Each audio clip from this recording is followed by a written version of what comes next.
Ah, there you are. Pull up a chair by the fireside. I'm going to tell you a story, but it's not for the faint of heart.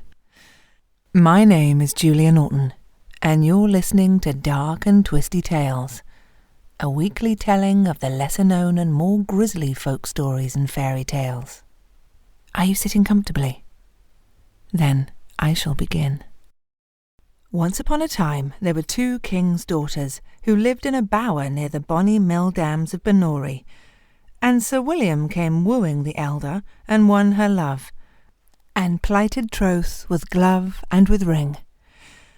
But after a time he looked upon the younger sister, with her cherry cheeks and golden hair, and his love went out to her till he cared no longer for the elder one.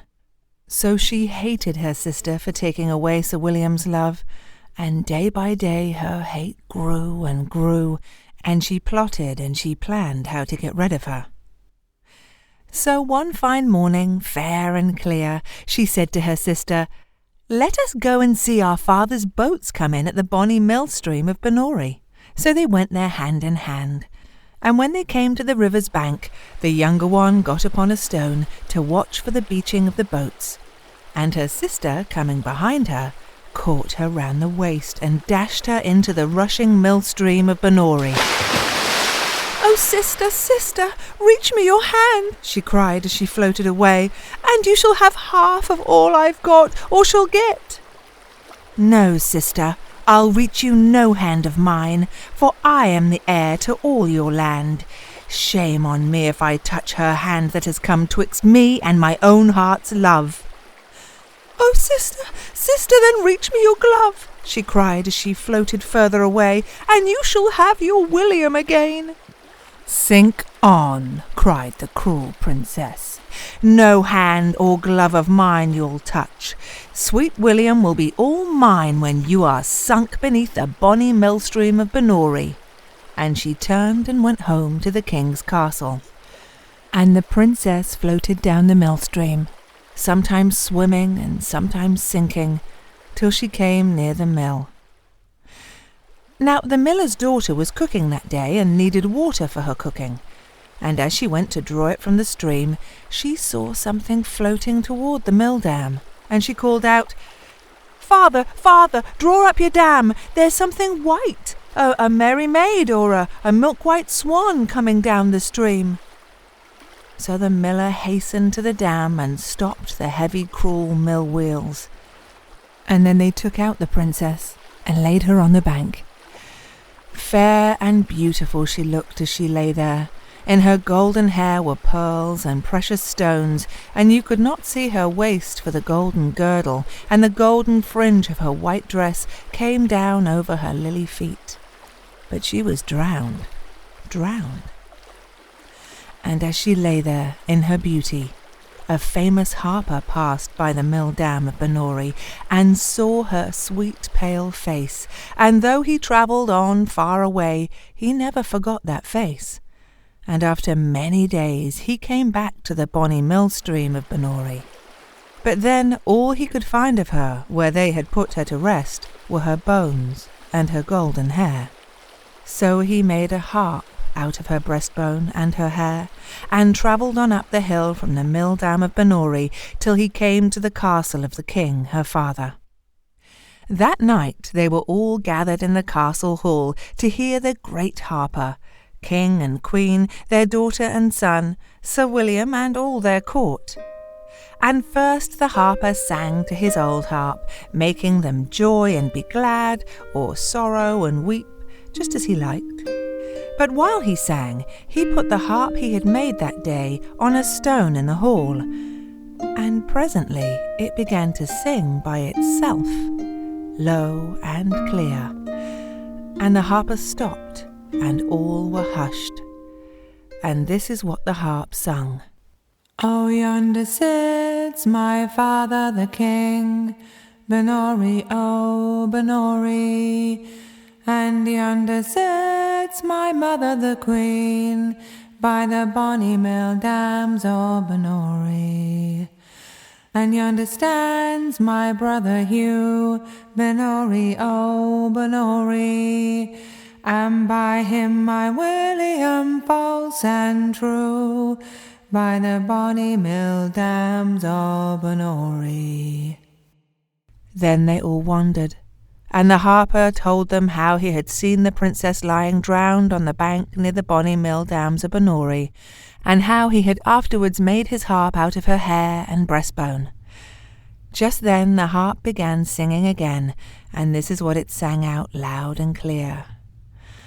And there sits my sister who drowned me by the bonny mill dams of Binnorie. And the harp snapped and broke and never sang more. If you enjoyed this story, you might want to keep listening for a song that tells the same story with a different twist. If you like what you hear, subscribe, share, and I'll see you next time. Dear sister, won't you go a walk with me? Hey ho, and so bonny, oh, and I will show you wonders before we return. And the swan swam in Binnorie, oh. Dear sister, come and take me by the hand. Hey ho, and so bonny, oh, and put your foot on this marble stone, and the swan swam in Binnorie, oh. There were two sisters, and they lived on the lea. Hey ho, and so bonny, oh. And the elder sister pushed the younger sister in, and she drowned by the banks of Binnorie, oh. Oh Miller, come stop up your dam. Hey ho, and so bonny, oh, for I do see a maiden or a white milk swan, and the swan swam in Binnorie, oh.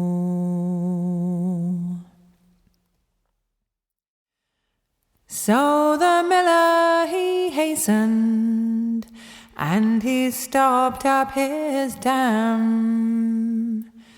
Hey ho, and so bonny, oh. And it's then they took her, and they hung her out to dry, and the swan swam in Binnorie, oh. It was then three fiddlers came passing by this way. Hey ho, and so bonny, oh. And the first of 'em's taken her forefinger for to make a fiddle pin, and another of 'em's taken 3 links of yellow hair for to make some fiddle strings. other of 'em's taken her breastbone, for to make a fiddle that would play its tune alone. And the swan swam in Binnorie.